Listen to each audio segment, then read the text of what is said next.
ਵਾਹਿਗੁਰੂ ਜੀ ਕਾ ਖਾਲਸਾ ਵਾਹਿਗੁਰੂ ਜੀ ਕੀ ਫਤਿਹ। ਅੱਜ ਦਾ ਜੋ ਵਿਸ਼ਾ ਹੈ ਉਹ ਹੈ ਕਿਵੇਂ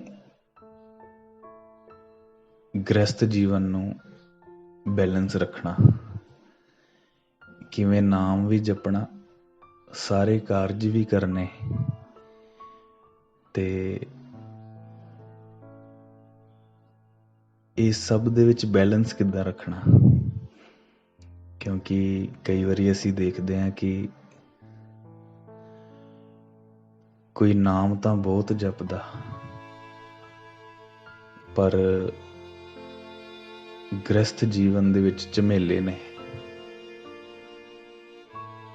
ਜਾਂ ਕੋਈ ਚੰਗਾ ਗ੍ਰਸਥੀ ਆ, ਸਾਰੇ ਫਰਜ਼ ਪੂਰੇ ਕਰ ਰਿਹਾ, ਤਨ ਮਨ ਧਨ ਦੇ ਨਾਲ ਸਾਰੇ ਫਰਜ਼ ਪੂਰੇ ਕਰ ਰਿਹਾ, ਪਰ ਨਾਮ ਨਹੀਂ ਜਪਿਆ ਜਾ ਰਿਹਾ। ਇਹ ਸਭ ਦੇ ਵਿੱਚ ਬੈਲੈਂਸ ਕਿੱਦਾਂ ਰੱਖਣਾ, ਇਹ ਰਹੇਗਾ ਅੱਜ ਦਾ ਟੌਪਿਕ। ਸੋ ਸ਼ੁਰੂਆਤ ਕਰਦੇ ਹਾਂ। ਗੁਰੂ ਸਾਹਿਬ ਨੇ ਐਸੀ ਪਿਆਰੀ ਖੇਡ ਬਖਸ਼ੀ ਹੈ ਭਗਤ ਨੂੰ, ਕਿਉਂਕਿ ਗੁਰੂ ਸਾਹਿਬ ਦਾ ਜੋ ਰਾਹ ਸੀ ਨਾ, ਜੋ ਗੁਰੂ ਸਾਹਿਬ ਨੇ ਦੱਸਿਆ, ਉਹ ਬਹੁਤ ਹੀ ਨਿਵੇਕਲਾ ਹੈ, ਬਹੁਤ ਹੀ ਨਿਵੇਕਲਾ। ਕਮਲ ਦੇ ਫੁੱਲ ਨੂੰ ਦੇਖੀਏ ਨਾ, ਉਹਦੇ ਚੋਂ ਇਹ ਰਾਹ ਦਿਸਦਾ।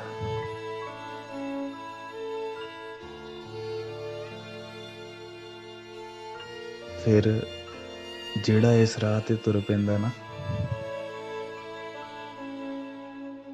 ਉਹ ਫਿਰ ਇਸ ਚਿੱਕੜ ਚੋਂ ਹੀ ਨਾਮ ਰੂਪੀ ਕਮਲ ਨੂੰ ਖਿਲਾ ਲੈਂਦਾ ਆਪਣੇ ਅੰਦਰ, ਇਸ ਚਿੱਕੜ ਚੋਂ ਹੀ। ਫਿਰ ਉਹਦੇ ਲਈ ਇਹ ਚਿੱਕੜ ਕਿੱਥੇ ਰਹਿ ਗਿਆ, ਫਿਰ ਤਾਂ ਕਮਲ ਹੀ ਦਿਸਣਾ ਅੰਦਰ। ਕਦੇ ਕਦੇ ਅਸੀਂ ਸੋਚਦੇ ਹਾਂ, ਜਾਂ ਕਿਸੇ ਦੇ ਜੀਵਨ ਦੀ ਸ਼ੁਰੂਆਤ ਹੁੰਦੀ ਹੈ ਨਾ, ਨਾਮ ਵਾਲੇ ਜੀਵਨ ਦੀ ਸ਼ੁਰੂਆਤ, ਤੇ ਉਹ ਕੀ ਕਰਦਾ ਕਿ ਸਾਰਾ ਧਿਆਨ ਨਾਮ ਜਪਣ ਚ ਲਾ ਦਿੰਦਾ, ਜੋ ਕਿ ਬਹੁਤ ਵਧੀਆ ਗੱਲ ਹੈ। ਪਰ ਗੁਰੂ ਸਾਹਿਬ ਸਮਝਾ ਰਹੇ ਕਿ ਤੂੰ ਬੈਲੈਂਸ ਰੱਖਣਾ ਹੈ। ਇਹ ਨਹੀਂ ਹੋਣਾ ਚਾਹੀਦਾ ਕਿ ਤੇਰਾ ਧਿਆਨ ਸਿਰਫ ਤੇ ਸਿਰਫ ਨਾਮ ਜਪਣ ਵੱਲ ਹੋਵੇ, ਤੇ ਜਿਹੜੀਆਂ ਜ਼ਿੰਮੇਵਾਰੀਆਂ ਨੇ ਤੇਰੇ ਉੱਪਰ, ਜ਼ਿੰਮੇਵਾਰੀਆਂ ਕਿਹੜੀਆਂ ਨੇ? ਇੱਕ ਕਿਰਤ ਜ਼ਿੰਮੇਦਾਰੀ ਆ, ਕਿਰਤ ਕਰਨੀ ਆ, ਕਿਰਤ ਕਰਨੀ ਆ, ਤੇ ਉਸ ਕਿਰਤ ਚੋਂ ਹੀ ਆਪਣੇ ਪਰਿਵਾਰ ਨੂੰ ਪਾਲਣਾ। ਤੇ ਜੇ ਅਸੀਂ ਸਿਰਫ ਨਾਮ ਹੀ ਜਪੀ ਜਾਵਾਂਗੇ, ਕੋਈ ਕਿਰਤ ਨਾ ਕਰਾਂਗੇ, ਕੀ ਅਸੀਂ ਆਪਣੇ ਗ੍ਰਸਤ ਜੀਵਨ ਨੂੰ ਸਹੀ ਤਰ੍ਹਾਂ ਸਾਂਭ ਰਹੇ ਹਾਂ? ਬਿਲਕੁਲ ਨਹੀਂ। ਜੇ ਅਸੀਂ ਉਹਨਾਂ ਦੀਆਂ ਨਿੱਜੀ ਲੋੜਾਂ ਪੂਰੀਆਂ ਨਹੀਂ ਕਰ ਪਾ ਰਹੇ, ਤਾਂ ਫਿਰ ਬੈਲੈਂਸ ਨਹੀਂ ਹੈ। ਠੀਕ ਹੈ, ਸਾਨੂੰ ਗ੍ਰਸਤੀ ਕਦੀ ਨਹੀਂ ਰੋਕਦੀ ਨਾਮ ਜਪਣ ਤੋਂ। ਕੀ ਕੋਈ ਕਿਸੇ ਦੇ ਘਰ ਇਹ ਚਾਹੁੰਦਾ ਹੈ ਕਿ ਇਹ ਨਾਮ ਨਾ ਜਪੇ? ਲੜਾਈ ਉੱਥੇ ਹੁੰਦੀ ਜਿੱਥੇ ਉਹਨਾਂ ਦੀਆਂ ਲੋੜਾਂ ਪੂਰੀਆਂ ਨਹੀਂ ਹੋ ਰਹੀਆਂ, ਤੇ ਤੁਸੀਂ ਸਿਰਫ ਇਸ ਪਾਸੇ ਲੱਗੇ ਹੋਏ ਆ। ਫਿਰ ਉੱਥੇ ਅਸੀਂ ਉਹਨਾਂ ਤੁਕਾਂ ਦਾ ਉਚਾਰਨ ਕਰਦੇ ਹਾਂ ਜਿਹੜੀਆਂ ਸਾਡੇ ਮੁਤਾਬਿਕ ਅਸੀਂ ਲੈ ਲੈਂਦੇ ਹਾਂ। ਹੁਣ ਜੇ ਕੋਈ ਕਿਰਤ ਨਹੀਂ ਕਰ ਰਿਹਾ ਤੇ ਗ੍ਰਸਤ ਜੀਵਨ ਡਿਸਟਰਬ ਹੋਇਆ ਪਿਆ, ਤੇ ਜੇ ਉਹ ਇਹ ਕਵੇ ਕਿ ਆਪਾਂ ਰਹਿਰਾਸ ਸਾਹਿਬ 'ਚ ਵੀ ਪੜ੍ਹਦੇ ਹਾਂ ਕਿ ਪੱਥਰ 'ਚ ਵੀ ਵਾਹਿਗੁਰੂ ਨੇ ਰਿਜ਼ਕ ਪੈਦਾ ਕੀਤਾ, ਆਪੇ ਮਿਲ ਜੂਗਾ। ਪਰ ਜੇ ਤੂੰ ਕਿਰਤ ਹੀ ਨਹੀਂ ਕਰ ਰਿਹਾ, ਜੇ ਤੂੰ ਘਰੇ ਹੀ ਬੈਠਾ ਹੈ, ਫਿਰ ਤੂੰ ਲਾਇਕ ਨਹੀਂ ਆ ਇਹ ਕਹਿਣ ਦੇ। ਅਸੀਂ ਨਾ ਪੰਕਤੀ ਨੂੰ ਆਪਣੇ ਸਿਚੁਏਸ਼ਨ ਦੇ ਮੁਤਾਬਿਕ ਲਗਾ ਲੈਂਦੇ ਹਾਂ, ਪਰ ਅਸਲ 'ਚ ਉਹ ਹੁੰਦੀ ਨਹੀਂ ਉਸ ਬਾਰੇ। ਗੁਰੂ ਸਾਹਿਬ ਨੇ ਕਿਉਂ ਕਿਹਾ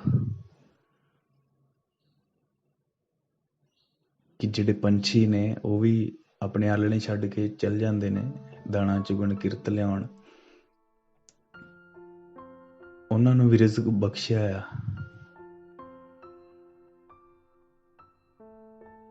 ਸੈਲ ਪੱਥਰ ਮੈਂ ਜੰਤ ਉਪਾਏ, ਤਾਂ ਕਾ ਰਿਜ਼ਕ ਆਗੇ ਕਰ ਤਰਿਆ। ਪੱਥਰਾਂ 'ਚ ਵੀ ਰਿਜ਼ਕ ਪੈਦਾ ਕੀਤਾ ਹੈ, ਤੂੰ ਕਿਉਂ ਟੈਨਸ਼ਨ ਲੈ ਰਿਹਾ ਰਿਜ਼ਕ ਦੀ। ਇਹ ਗੁਰੂ ਸਾਹਿਬ ਨੇ ਉਹਨਾਂ ਨੂੰ ਕਿਹਾ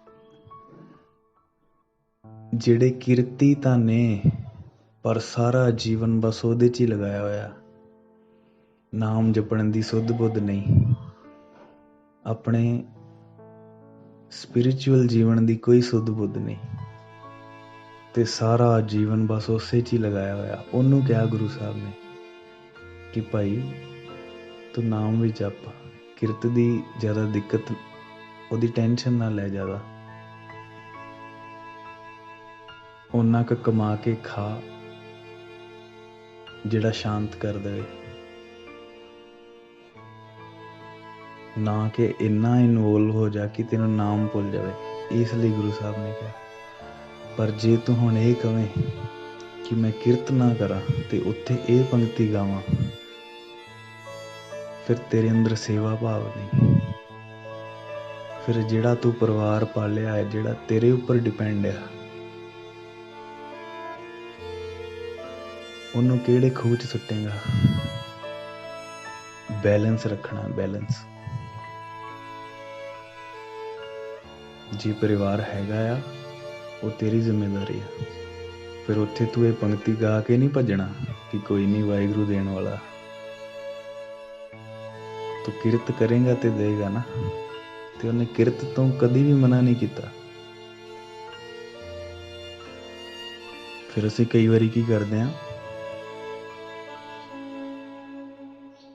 ਸਾਡਾ ਖੁਦ ਦਾ ਆਪਣੀਆਂ ਇੰਦਰੀਆਂ ਤੇ ਕੰਟਰੋਲ ਨਹੀਂ ਹੁੰਦਾ, ਤੇ ਅਸੀਂ ਪਰਿਵਾਰ ਤੋਂ ਦੂਰ ਭੱਜਦੇ ਹਾਂ। ਪਤਨੀ ਚੋਂ ਸਿਰਫ ਕਾਮ ਹੀ ਦਿਸਦਾ। ਇਹ ਅਭਿਆਸੀ ਦੀ ਗੱਲ ਹੈ, ਜਿਹੜਾ ਅਜੇ ਸ਼ੁਰੂਆਤ ਕੀਤੀ ਆ। ਉਹ ਜਿਹੜਾ ਵੀ ਅਜੇ ਅਭਿਆਸੀ ਆ, ਸ਼ੁਰੂਆਤੀ ਆ ਜਿਹੜਾ, ਉਹ ਇਸ ਨੂੰ ਥੋੜ੍ਹਾ ਜ਼ਿਆਦਾ ਧਿਆਨ ਦਿਓ। ਕਿਉਂਕਿ ਜਦੋਂ ਇਹ ਪਤਾ ਚੱਲਦਾ ਨਾ ਕਿ ਇਹ ਜੀਵਨ ਕਿਉਂ ਮਿਲਿਆ, ਕਿਉਂ ਇਸ ਧਰਤੀ ਤੇ ਆਇਆ, ਫਿਰ ਉਹ ਸਾਰੇ ਕੰਮ ਛੱਡ ਕੇ ਨਾਮ ਜਪਣ 'ਚ ਲੱਗ ਜਾਂਦਾ। ਪਰ ਗੁਰੂ ਸਾਹਿਬ ਕਦੇ ਵੀ ਨਹੀਂ ਕਹਿੰਦੇ ਕਿ ਤੂੰ ਗ੍ਰਸਤ ਜੀਵਨ ਛੱਡ, ਤੂੰ ਇਹਨਾਂ ਨੂੰ ਮਰਨ ਦੇ। ਉਹ ਕਦੇ ਨਹੀਂ ਕਹਿੰਦੇ। ਉਹ ਕਹਿੰਦੇ ਨਹੀਂ, ਕਿਰਤ ਕਰ, ਇਹਨਾਂ ਦੀ ਸੇਵਾ ਕਰ, ਤੇ ਵਾਹਿਗੁਰੂ ਦੀ ਰਮਸ 'ਚ ਰਹਿ ਕੇ ਜਪ, ਵਾਹਿਗੁਰੂ ਦੇ ਭਾਣੇ 'ਚ ਰਹਿ ਕੇ ਜਪ।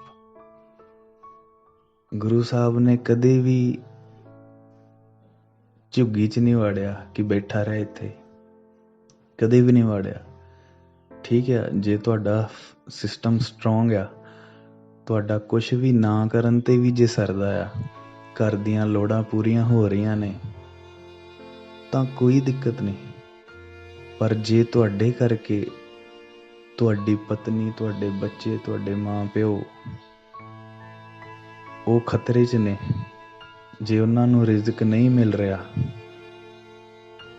ਤਾਂ ਫਿਰ ਤੁਸੀਂ ਕਿੰਨਾ ਵੀ ਨਾਮ ਜਪ ਲਓ, ਗੁਰੂ ਸਾਹਿਬ ਨੂੰ ਪਸੰਦ ਨਹੀਂ ਆਉਣਾ। ਕਿਉਂਕਿ ਤੁਸੀਂ ਸੇਵਾ ਭਾਵ ਮਿਸ ਕਰ ਦਿੱਤਾ ਵਿੱਚੋਂ। ਤੁਸੀਂ ਇਹਨਾਂ ਪਿਆਰੇ ਪਿਆਰੇ ਜੀਵਾਂ ਦੇ ਵਿੱਚੋਂ ਨਾਮ ਨਹੀਂ ਚੁੱਗ ਪਾਏ, ਸੇਵਾ ਨਹੀਂ ਚੁੱਗ ਪਾਏ, ਤੁਹਾਨੂੰ ਇਹ ਭਾਰ ਲੱਗਣ ਲੱਗ ਗਿਆ। ਤੇ ਜੇ ਹੁਣ ਵਾਹਿਗੁਰੂ ਨੂੰ ਜੇ ਤੁਸੀਂ ਭਾਰ ਲੱਗਣ ਲੱਗ ਗਏ, ਤਾਂ ਫਿਰ ਕੀ ਬਣੇਗਾ। ਵਾਹਿਗੁਰੂ ਦੀ ਜ਼ਿੰਮੇਦਾਰੀ ਤੁਸੀਂ ਹੋ ਨਾ, ਤੇ ਉਹ ਸਭ ਕੁਝ ਬਖਸ਼ ਰਿਹਾ, ਤੇ ਤੁਹਾਡੀ ਜ਼ਿੰਮੇਦਾਰੀ ਤੁਹਾਡਾ ਪਰਿਵਾਰ ਆ। ਔਗਣ ਤਾਂ ਸਾਡੇ 'ਚ ਨੇ। ਜੇ ਪਤਨੀ ਤੋਂ ਸਿਰਫ ਕਾਮ ਹੀ ਦਿਸਦਾ ਆ, ਕਿ ਇਹਨੇ ਮੈਨੂੰ ਉਹੀ ਦੇਣਾ ਤੇ ਮੈਂ ਨਾਮ ਤੋਂ ਟੁੱਟਦਾ ਹਾਂ, ਫਿਰ ਦੋਸ਼ ਕਿਹਦੇ 'ਚ ਆ? ਤੇਰੇ 'ਚ ਹੀ ਦੋਸ਼ ਹੈ। ਤੂੰ ਬੈਲੈਂਸ ਰੱਖਣਾ ਨਹੀਂ ਆਇਆ ਤੈਨੂੰ। ਫਿਰ ਪਤਨੀ ਤੋਂ ਭੱਜ ਜਾ, ਕਿੱਥੇ ਭੱਜ ਲੇਗਾ? ਬੱਚਿਆਂ ਤੋਂ ਭੱਜ ਲਾ, ਕਿੱਥੇ ਭੱਜ ਲੇਗਾ? ਤੇਰੀਆਂ ਇੰਦਰੀਆਂ ਫਿਰ ਵੀ ਕਾਬੂ 'ਚ ਨਹੀਂ ਰਹਿਣੀਆਂ। ਗੁਰੂ ਸਾਹਿਬ ਸਮਝਾ ਰਹੇ, ਮੈਂ ਨਹੀਂ ਕੁਛ ਕਹਿ ਰਿਹਾ। ਗੁਰੂ ਸਾਹਿਬ ਕਹਿ ਰਹੇ, ਧੀਆਂ ਪੂਤ ਛੋੜ ਸੰਨਿਆਸੀ ਆਸਾ, ਆਸ ਮਨ ਬਹੁਤ ਕਰਈਆ, ਆਸਾ ਆਸ ਕਰੇ ਨਹੀਂ ਬੁਝੈ, ਗੁਰ ਕੈ ਸ਼ਬਦ ਨਿਰਾਸ ਸੁਖ ਲਈਆ। ਕਹਿੰਦੇ ਧੀਆਂ ਪੁੱਤ ਛੱਡ ਕੇ, ਇੱਥੇ ਛੱਡ ਕੇ ਦਾ ਭਾਵ ਸਿਰਫ ਇਹ ਨਹੀਂ ਕਿ ਛੱਡ ਕੇ ਜੰਗਲ 'ਚ ਚਲਿਆ ਗਿਆ। ਮਨ ਤੋਂ ਵੀ ਜੇ ਕੋਈ ਛੱਡਦਾ ਹੈ ਨਾ, ਜੇ ਕੋਈ ਉਹਨਾਂ ਦੀ ਕੇਅਰ ਨਹੀਂ ਕਰਦਾ, ਜੇ ਕੋਈ ਉਹਨਾਂ ਨੂੰ ਬਣਦਾ ਸਨਮਾਨ ਨਹੀਂ ਦਿੰਦਾ, ਜੇ ਕੋਈ ਉਹਨਾਂ ਦੇ ਰਿਜ਼ਕ ਲਈ ਕਿਰਤ ਨਹੀਂ ਕਰਦਾ, ਇਹਨੂੰ ਵੀ ਤੁਸੀਂ ਛੱਡਣਾ ਹੀ ਕਹੋਗੇ। ਨਾਲ ਰਹਿੰਦਿਆਂ ਹੋਇਆਂ ਵੀ ਛੱਡ ਦੇਣਾ, ਇਹ ਉਸ ਕੈਟਾਗਰੀ 'ਚ ਆਉਂਦਾ। ਤੇ ਗੁਰੂ ਸਾਹਿਬ ਕਹਿੰਦੇ ਧੀਆਂ ਪੂਤ ਛੋੜ ਸੰਨਿਆਸੀ ਆਸਾ। ਕੀ ਕਰਦਾ ਹੈ? ਉਹਨੂੰ ਲੱਗਦਾ ਹੈ ਕਿ ਸ਼ਾਇਦ ਇਹਨਾਂ ਦੇ ਕਰਕੇ ਮੇਰਾ ਖੁਦ ਦੀਆਂ ਇੰਦਰੀਆਂ ਤੇ ਕੰਟਰੋਲ ਨਹੀਂ ਆ। ਉਹਨੂੰ ਇਹ ਸਭ ਵਿਗਣ ਲੱਗਦਾ, ਇਹਨਾਂ ਦੇ ਵਿੱਚ ਅੜਚਨ ਮਹਿਸੂਸ ਹੁੰਦੀ ਆ ਕਿ ਸ਼ਾਇਦ ਮੇਰੇ ਨਾਮ ਜਪਣ 'ਚ ਇਹ ਅੜਚਨ ਨੇ। ਤੇ ਗੁਰੂ ਸਾਹਿਬ ਕਹਿੰਦੇ ਧੀਆਂ ਪੂਤ ਛੋੜ ਸੰਨਿਆਸੀ ਆਸਾ, ਆਸ ਮਨ ਬਹੁਤ ਕਰਈਆ। ਫਿਰ ਵੀ ਤੇਰਾ ਇੰਦਰੀਆਂ ਤੇ ਕੰਟਰੋਲ ਨਹੀਂ, ਧਿਆਨ ਤੇਰਾ ਫਿਰ ਵੀ ਉੱਥੇ ਆ। ਆਸਾ ਆਸ ਕਰੇ ਨਹੀਂ ਬੁਝੈ। ਜੇ ਤੂੰ ਪਤਨੀ ਤੋਂ ਇਸ ਲਈ ਪਿੱਛੇ ਆ ਕਿ ਮੇਰੇ ਵਿਕਾਰ ਵੱਧਦੇ ਆ ਇਹਦੇ ਨਾਲ, ਫਿਰ ਪਿਆਰਿਆ ਉਹ ਤਾਂ ਵਾਹਿਗੁਰੂ ਦੀ ਅੰਸ਼ੀ ਆ, ਉਹ ਤਾਂ ਵਾਹਿਗੁਰੂ ਦੀ ਅੰਸ਼ੀ ਆ, ਪਰ ਦੋਸ਼ ਤੇਰੇ 'ਚ ਆ। ਤੈਨੂੰ ਉਹਦੇ 'ਚੋਂ ਸਿਰਫ ਕਾਮ ਚੁਗਣਾ ਹੀ ਆਇਆ, ਤੈਨੂੰ ਉਹਦੇ 'ਚੋਂ ਨਾਮ ਚੁਗਣਾ ਨਹੀਂ ਆਇਆ। ਤੈਨੂੰ ਬੱਚਿਆਂ 'ਚੋਂ ਸਿਰਫ ਮੋਹ ਚੁਗਣਾ ਆਇਆ ਕਿ ਇਹ ਮੈਨੂੰ ਮੋਹ ਦੇ ਰਿਹਾ। ਤੈਨੂੰ ਉਹਨਾਂ 'ਚ ਵਾਹਿਗੁਰੂ ਨਹੀਂ ਦਿਸਿਆ, ਤੈਨੂੰ ਉਹਨਾਂ 'ਚ ਪਿਆਰ ਨਹੀਂ ਦਿਸਿਆ, ਤੂੰ ਪਿਆਰ ਨਹੀਂ ਕਰ ਪਾਇਆ। ਤੈਨੂੰ ਲੱਗਦਾ ਕਿ ਇਹ ਮੋਹ ਦੇ ਰੂਪ ਨੇ। ਠੀਕ ਆ, ਗੁਰੂ ਸਾਹਿਬ ਨੇ ਕਿਹਾ ਆ, ਜਿੱਥੇ ਉਹਨਾਂ ਨੇ ਮੋਹ ਤੋਂ ਬਚਣ ਲਈ ਕਿਹਾ, ਉੱਥੇ ਉਹਨਾਂ ਨੇ ਇਹ ਵੀ ਗੱਲ ਕਹਿ ਦਿੱਤੀ, ਧੀਆਂ ਪੂਤ ਛੋੜ ਸੰਨਿਆਸੀ ਆਸਾ। ਭਾਵ ਬੈਲੈਂਸ ਰੱਖਣਾ, ਬੈਲੈਂਸ।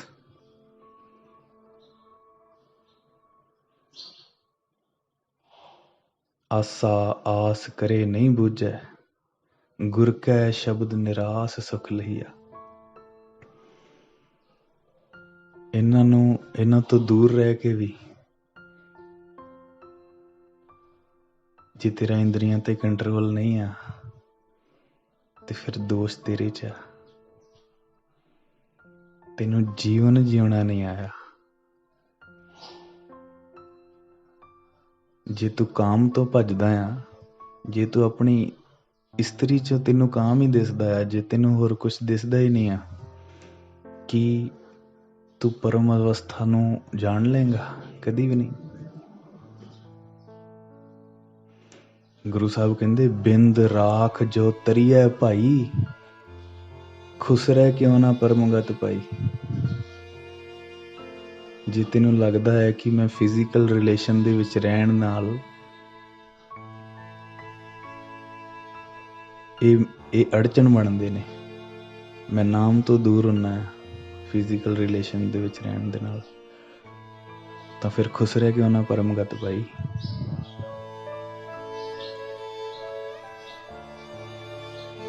ਪਰਿਵਾਰ ਇੱਕ ਸੇਵਾ ਵਾਲੀ ਰਮਜ਼ ਸੀ, ਜਿਹਨੂੰ ਤੂੰ ਕੂੜ ਬਣਾ ਲਿਆ। ਉਹ ਤਾਂ ਵਾਹਿਗੁਰੂ ਦੀ ਅੰਸ਼ੀ ਨੇ। ਤੂੰ ਅੰਦਰ ਨਫ਼ਰਤ ਪੈਦਾ ਕਰਕੇ, ਤੂੰ ਇਹਨਾਂ ਨੂੰ ਅੜਚਨ ਸਮਝਿਆ। ਤਾਂ ਤੇਰਾ ਖੁਦ ਤੇ ਵੀ ਕੰਟਰੋਲ ਨਹੀਂ, ਤੇਰਾ ਗ੍ਰਸਥ ਜੀਵਨ ਵੀ ਗਿਆ। ਤੇ ਇਸ ਭਾਵਨਾ 'ਚ ਜਪਿਆ ਹੋਇਆ ਨਾਮ ਵੀ ਕਦੇ ਪ੍ਰਫੁੱਲਤ ਨਹੀਂ ਹੁੰਦਾ। ਗੁਰੂ ਸਾਹਿਬ ਦੇ ਦਿੱਤੇ ਹੋਏ ਰਾਹ ਨੂੰ ਸਮਝੀਏ। ਸੰਸਾਰ ਦੇ ਵਿੱਚ ਰਹਿ ਕੇ ਹੀ ਸੰਸਾਰ ਤੋਂ ਦੂਰ ਹੋਣਾ ਹੈ, ਉਹ ਅਸੂਰਾ। ਜਾਂ ਕੋ ਹਰ ਰੰਗ ਲਾਗੋ ਇਸ ਜੁਗ ਮੈਂ, ਸੋ ਕਈਅਤ ਹੈ ਸੂਰਾ। ਜਿਹੜਾ ਇਹਨਾਂ ਮਾਇਆ ਦੇ ਰੰਗਾਂ ਦੇ ਵਿੱਚ ਰਹਿ ਕੇ ਵੀ ਵਾਹਿਗੁਰੂ ਦੇ ਰੰਗਾਂ ਦੇ ਵਿੱਚ ਜਿਉਂਦਾ ਆ, ਉਹ ਆ ਸੂਰਮਾ। ਤੇ ਜਿਹੜਾ ਆਪਣੇ ਪਰਿਵਾਰ ਤੋਂ ਭੱਜੇ, ਜਿਹੜਾ ਆਪਣੇ ਬੱਚਿਆਂ ਤੋਂ ਭੱਜੇ, ਭੱਜਣ ਵਾਲਾ ਕਦੇ ਸੂਰਮਾ ਨਹੀਂ ਖਵਾਉਂਦਾ, ਉਹ ਭਗੌੜਾ ਖਵਾਉਂਦਾ, ਭਗੌੜਾ।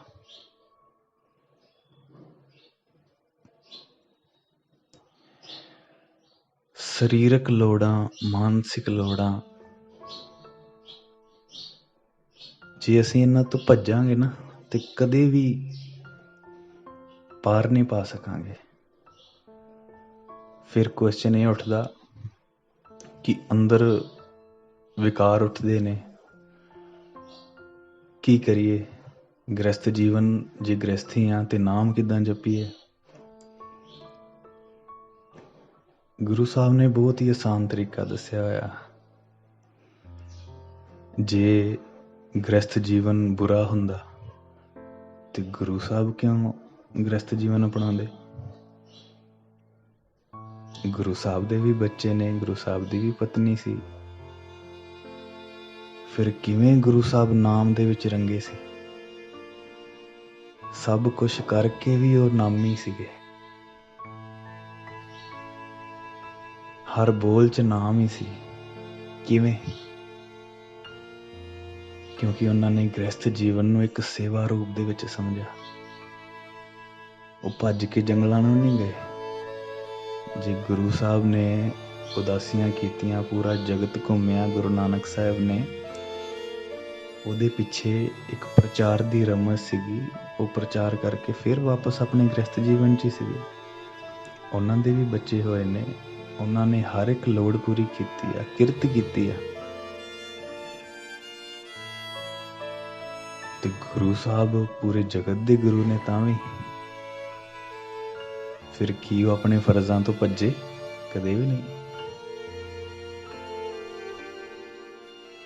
ਜੇ ਆਪਣੇ ਗ੍ਰਸਥ ਨੂੰ ਕੂੜ ਸਮਝ ਕੇ, ਜੇ ਇਹਨਾਂ ਜੀਵਾਂ ਦੇ ਵਿੱਚੋਂ ਤੁਹਾਨੂੰ ਨਾਮ ਨਹੀਂ ਚੁਗਣਾ ਆਇਆ ਨਾ, ਫਿਰ ਨਾਮ ਜਪਿਆ ਵੀ ਨਹੀਂ ਜਾਣਾ। ਫਿਰ ਤੁਸੀਂ ਨੇਮੀ ਤਾਂ ਬਣ ਜਾਓਗੇ, ਤੁਹਾਡਾ ਨੇਮ ਪੱਕਾ ਹੋ ਜਾਊ, ਪਰ ਪ੍ਰੇਮ ਕਿੱਥੋਂ ਲੈ ਕੇ ਆਓਗੇ? ਇਹ ਗ੍ਰਸਥ ਜੀਵਨ ਪ੍ਰੇਮ ਦੇਣ ਦਾ ਸਰੋਤ ਬਣਦਾ ਜੇ ਇਹਨੂੰ ਸਮਝਿਆ ਜਾਵੇ ਤੇ।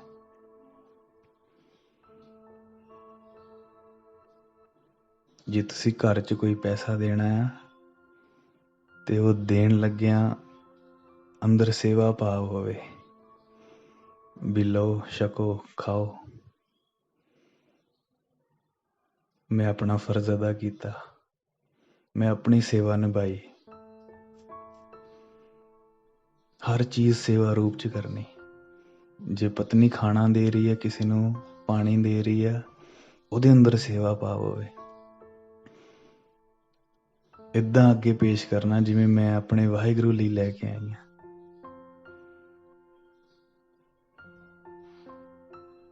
ਕਿਸੇ ਨੇ ਕੋਈ ਕੰਮ ਕਹਿ ਦਿੱਤਾ, ਘਰ ਦੇ ਕੰਮ ਨੇ, ਬਾਹਰ ਦੇ ਕੰਮ ਨੇ, ਕੋਈ ਵੀ ਕੰਮ ਆ, ਹਰ ਚੀਜ਼ 'ਚ ਜਦੋਂ ਅਸੀਂ ਨਾਮ ਦੇਖਣ ਲੱਗਦੇ ਹਾਂ ਨਾ, ਫਿਰ ਜੀਵਨ ਦਾ ਨਜ਼ਰੀਆ ਹੀ ਬਦਲ ਜਾਂਦਾ। ਤੂੰ ਆਪਣੇ ਪੁੱਤਰਾਂ ਨਾਲ ਏਦਾਂ ਪ੍ਰੇਮ ਕਰ ਜਿਵੇਂ ਵਾਹਿਗੁਰੂ ਦੀਆਂ ਅੰਸ਼ਾਂ ਨੇ, ਫਿਰ ਅੰਦਰੋਂ ਮੋਹ ਨਹੀਂ ਦਿਖੂਗਾ।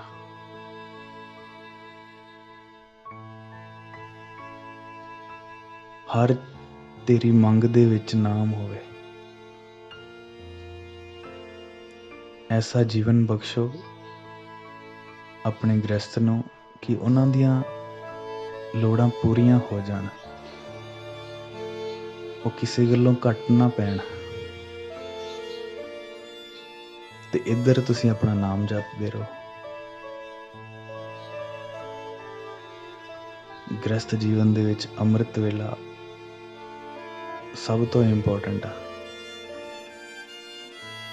ਜੀਵਨ ਐਸਾ ਹੋਵੇ ਕਿ ਤੁਸੀਂ ਅੰਮ੍ਰਿਤ ਵੇਲੇ ਉੱਠ ਕੇ ਨਾਮ ਵੀ ਜਪ ਲਓ ਤੇ ਕਿਸੇ ਨੂੰ ਪਤਾ ਹੀ ਨਾ ਲੱਗੇ। ਇਹਨਾਂ ਦੇ ਸੌਣ ਤੋਂ ਪਹਿਲਾਂ ਤੁਸੀਂ ਸੌਂ ਜਾਓ, ਇਹਨਾਂ ਦੇ ਉੱਠਣ ਤੋਂ ਪਹਿਲਾਂ ਤੁਸੀਂ ਉੱਠ ਜਾਓ, ਪਤਾ ਹੀ ਨਾ ਲੱਗੇ। ਨਾ ਅਸੀਂ ਸ਼ੋਅ ਕਰਨਾ ਤੇ ਨਾ ਅਸੀਂ ਮਿਸ ਕਰਨਾ। ਇਹ ਆ ਬੈਲੈਂਸ।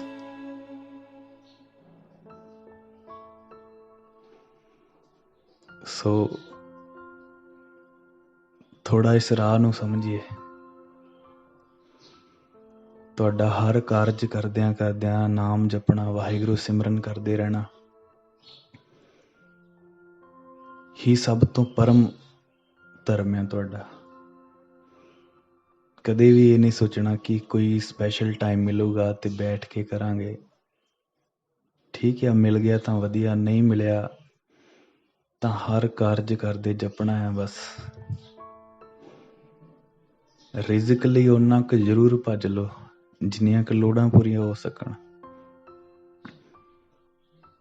ਜੇ ਹਰ ਵੇਲੇ ਰਿਜ਼ਕ ਹੀ ਕਰ ਰਹੇ ਹਾਂ, ਨਾਮ ਨਹੀਂ ਜਪ ਰਹੇ, ਤਾਂ ਵੀ ਬੈਲੈਂਸ ਨਹੀਂ ਆ। ਤੇ ਜੇ ਹਰ ਵੇਲੇ ਨਾਮ ਹੀ ਜਪ ਰਹੇ ਹਾਂ, ਗ੍ਰਸਥ ਜੀਵਨ ਰੁਲਦਾ ਪਿਆ, ਉਹ ਵੀ ਨਾਮ ਨਹੀਂ ਹੈ। ਮਜ਼ਾ ਤੇ ਤਾਂ ਆ ਕਿ ਜੇ ਸੰਸਾਰ ਤੈਨੂੰ ਦੇਖੇ ਤਾਂ ਉਹਨੂੰ ਲੱਗੇ ਇਹ ਗ੍ਰਸਥੀ ਆ, ਇਹ ਕਿਰਤੀ ਆ, ਪਰ ਅੰਦਰ ਤੇਰੇ ਨਾਮ ਚੱਲਦਾ ਹੋਵੇ। ਤੂੰ ਬਾਹਰੋਂ ਦਿਖ ਰਿਹਾ ਹੋਵੇਂ ਕਿਰਤ ਕਰ ਰਿਹਾ, ਮਿਹਨਤ ਕਰ ਰਿਹਾ, ਬਿਜ਼ਨਸ ਕਰ ਰਿਹਾ, ਨੌਕਰੀ ਕਰ ਰਿਹਾ, ਪਰ ਅੰਦਰ ਤੇਰੇ ਨਾਮ ਚੱਲਦਾ ਹੋਵੇ। ਤੇਰੀ ਸੁਰਤ, ਤੇਰੀ ਬਿਰਤੀ ਇਸ ਪੱਖੋਂ ਸੰਤੁਸ਼ਟ ਹੋਵੇ ਕਿ ਮੈਂ ਕਿਰਤ ਕਰਕੇ ਆਪਣੇ ਪਰਿਵਾਰ ਦੀ ਸੇਵਾ ਕਰ ਰਿਹਾ, ਤੇ ਉਹੀ ਬਿਰਤੀ ਦੂਜੇ ਪਾਸੇ ਵਾਹਿਗੁਰੂ ਦੇ ਚਰਨਾਂ 'ਚ ਸ਼ੁਕਰਾਨੇ 'ਚ ਹੋਵੇ, ਉਹਦੀ ਉਸਤਤ ਦੇ ਵਿੱਚ ਹੋਵੇ। ਤੇਰੇ ਹਰ ਬੋਲ 'ਚੋਂ ਨਾਮ ਚੱਲ ਕੇ। ਇਹ ਆ ਗ੍ਰਸਥ ਜੀਵਨ। ਤੇਰੀਆਂ ਚੰਗੀਆਂ ਸਿੱਖਿਆਵਾਂ ਤੇਰੇ ਪਰਿਵਾਰ ਲਈ ਲਾਭਦਾਇਕ ਬਣਨ। ਗੁਰੂ ਸਾਹਿਬ ਨੇ ਕਦੇ ਵੀ ਨਹੀਂ ਕਿਹਾ ਕਿ ਜੋ ਤੇਰੇ ਅੰਦਰ ਆ ਉਹ ਸ਼ੇਅਰ ਨਾ ਕਰ। ਕਦੇ ਵੀ ਨਹੀਂ ਕਿਹਾ ਗੁਰੂ ਸਾਹਿਬ ਨੇ। ਖਾਵੈ ਖਰਚੈ ਰਲ ਮਿਲ ਪਾਈ, ਤੋਟ ਨਾ ਆਵੇ ਵੱਧ ਹੋ ਜਾਈ।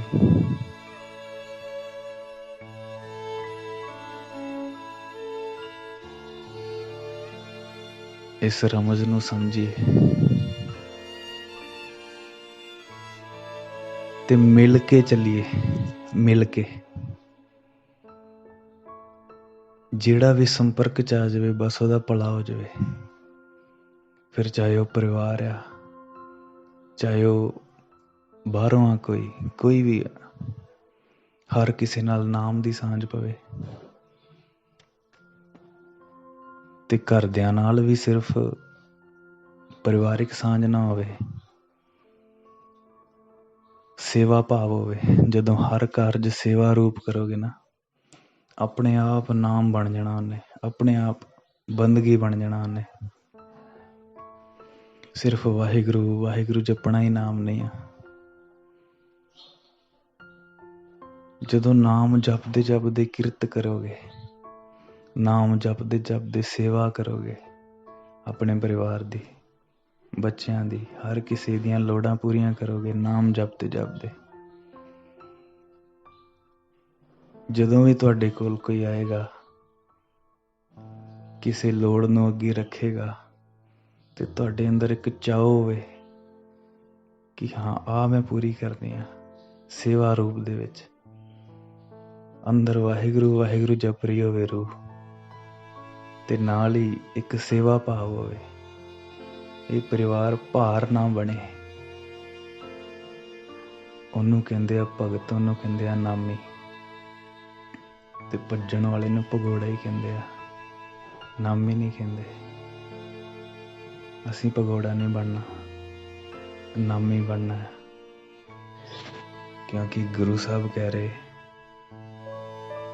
ਹੱਸਣਦਿਆਂ, ਖੇਲਣਦਿਆਂ, ਪਹਿਨਣਦਿਆਂ, ਖਾਵਣਦਿਆਂ ਵਿੱਚੇ ਹੋਵੇ ਮੁਕਤ। ਕੁਛ ਛੱਡਣ ਦੀ ਲੋੜ ਨਹੀਂ, ਹਰ ਚੀਜ਼ 'ਚ ਵਾਹਿਗੁਰੂ ਆ ਗਿਆ। ਜੇ ਸਮਝੀਏ ਤੇ, ਨਾ ਸਮਝੀਏ ਤੇ ਫਿਰ ਉਹ ਕੂੜ ਹੀ ਰਹਿਣਾ।